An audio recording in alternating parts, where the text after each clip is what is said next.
All right, so after an eventful start to 2022, the market was pretty boring in the final quarter of the year. Prices and sales volumes to continue to slide, but at a much slower pace. And now as interest rates approach their most likely peak and inflation seems to stabilize a little bit, there's a little bit of hope in the air. Yeah, in recent weeks, we've seen quite a few multiple offer scenarios, actually, which is shocking because like everybody's bearish and it's just like, oh my gosh, real estate's crashing. It's all over the news. Everybody has this attitude. But you know what's interesting about these multiple offers is, so we had one, and it was 5 offers on a starter home in Langley, listed at $895, and it was the cheapest one in Langley, right? So of course, and they've been on the market for 30 days, and they dropped their price from $999 down to $895, and of course now everybody flocks to it, right? And so what's interesting is you've got all these people, nobody goes subject free, everybody still has subjects, and it goes, a little bit over ask, not that much. We're still in this market where buyers will end up in these multiple offer situations. Obviously, there's a constraint on inventory, and buyers are out there looking now, but it's not going wildly over asking. And so what we think is happening is you got all these buyers that, real estate was dropping drastically, 4% a month in some cases for detached homes in the Fraser Valley. And so buyers are like, whoa, rightfully, and we were saying this all last year too, hold up, let's see how this plays out, right? You don't want to start losing like $50,000 a month on your purchase. That's just crazy. So of course everybody's kind of holding back, and now the New Year's come, things are stabilizing. There's a bit more certainty about the future. Of course, we still don't know if it's going to be a recession this year, how bad it's going to be, all that stuff, or if inflation's going to come down. We don't know that, but there's more certainty than we had, say, 6 months ago, and buyers are feeling a little more likely to get out there and make a purchase. And also, there's a lot of people that just held off and they're sick of renting. They're done. They want to own their home. You got to remember, these are not investment properties that people are mostly buying anymore. The investors are out. This is people who want a home, and they've got a kid on the way, and they're sick of renting. So they're just like, okay, you know what? Good enough. Let's buy. And that's what we're seeing happen right now. And then, but of course, it's January, so it's this natural start to the new year, and there's just nothing out there. And so this is sparking our bidding wars. So what's interesting is our inventory levels on the statistics are only 5 to 10% below the average, which doesn't sound like a lot, which makes this whole thing sound kind of silly because sales volumes are still 30, 40% below the average. So sales are way lower than inventory is. But what people aren't taking into account is that we don't have a full, normal, real inventory here. We have 3,500 listings in the Fraser Valley right now, but the amount of those that are 10% plus overpriced is huge. To give you guys an example, we were recently looking in the Bolivar Heights area in North Surrey, and in December there was like 4 or 5 ranchers that sold, detached ranchers that sold for $900,000 to $999,000, under $1 million. Now, if you walk into that neighborhood, it's got thousands of homes in it, it's a big neighborhood, and you want to buy a rancher, the cheapest one's 1.15, and there's like 4 of them from 1.15 to 1.2. So how do you make sense of that? It's like 250, 300K over the last comp. So what you got is sellers, the motivated ones, a lot of them have sold already. And now you have these people sitting here and they're like, I want 1.2. And the buyers are like, okay, well, the last guy paid 900. I'm not giving you 1.2. And that's why, and then one seller comes on and lists at 900 and boom, it erupts into multiple offers.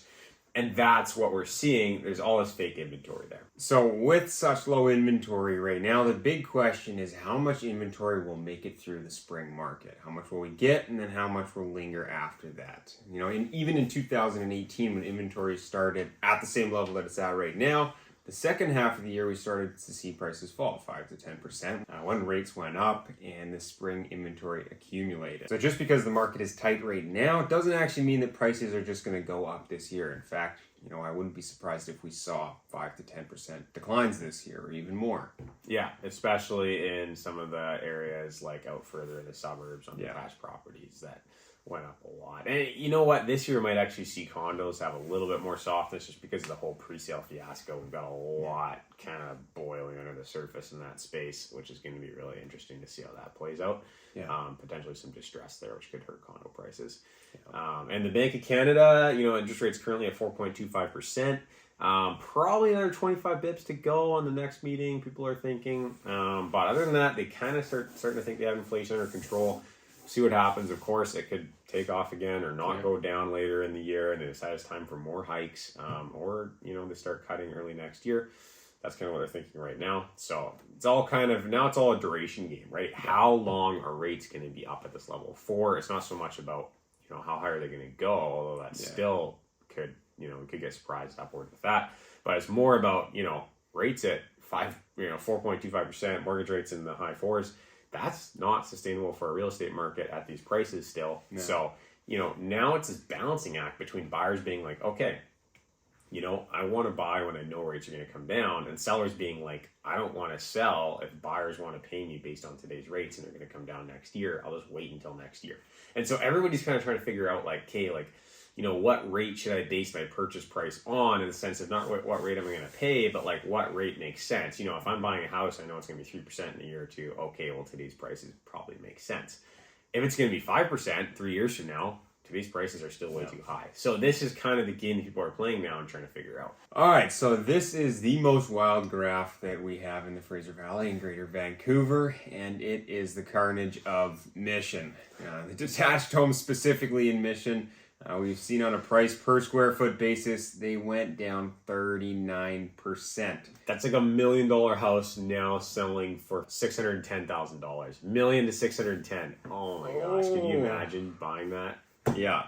And it's not even skewed. If you look at the MLS HPI, which is an ultra smooth equation, they're Legs, down 33%. Even 33% on the HPI. Yeah. It's brutal. A lot of investment property. It was an investor speculation heavy market out there in detached, so that's why. So the opportunities that we are seeing in the market right now, if you're in like downtown Vancouver, I mean, it's like a strong market in the sense that there's nothing available. I tried to set up a buyer tour this weekend and I couldn't get like a 2-bed condo under $950 to view. Like, it's crazy.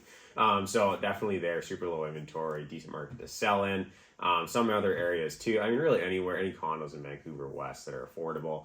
North Vancouver, Brentwood condos, Walnut Grove detached houses, hot.